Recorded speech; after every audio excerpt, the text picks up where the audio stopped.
Hello, আসসালামু আলাইকুম YouTube friends, কী অবস্থা, কেমন আছেন? আমি একটা ব্লগ ভিডিও নিয়ে আসলাম। ব্লগ ভিডিও হলো, তবে আমি ভিডিও দেখার আগে ভিডিও শোনার আগে আপনারা প্লিজ আমাকে সাবস্ক্রাইব করে দিবেন। সাবস্ক্রাইব করে বেল বাটন টাচ করে দিবেন, তাহলে আপনারা আমার ভিডিও সবসময় পাবেন, আমি যা ভিডিও দিব ইনশাআল্লাহ। পরিস্থিতি হলো কি, বাংলাদেশের পরিস্থিতি নিয়ে আমার কিছু আলোচনা।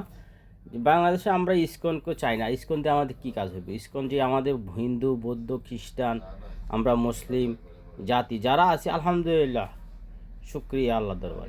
কিন্তু এর উপরে এখন আবার নতুন করে ইসকনে কোনো দরকার। ইসকন আমরা নিষিদ্ধ করে দেবো। ইসকন দিয়ে কী হইব আমাদের? ইসকন আমাদের কোনো কাজে আসবে না, আর ইসকন আমরা চাই না।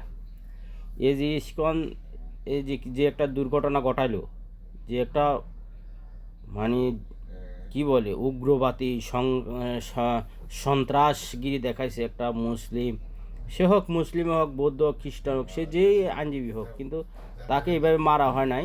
তো এইভাবে যে মুসলিমকে, এইভাবে মুসলিম আইনজীবীকে মারা হয়েছে, তো এটা তো হয় নাই। জঘন্য একটা খারাপ কাজ হয়েছে।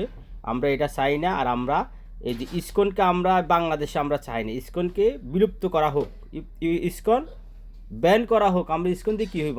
আমরা যেটি আছে হিন্দু, বৌদ্ধ, খ্রিস্টান, মুসলিম, আলহামদুলিল্লাহ আমরা এটি যথেষ্ট। কিন্তু আমরা নতুন করে আর আমরা চাই না, এই যে কী বলে ইসকন আমরা চাই না। ইসকনকে ব্যান করা হোক। এই জন্য আমরা ডক্টর ইউনূস স্যারকে ধন্যবাদ দিব, যাতে যত দ্রুত বেগে আমরা এই ইসকনকে শেষ করতে পারি। সেজন্য আমরা এই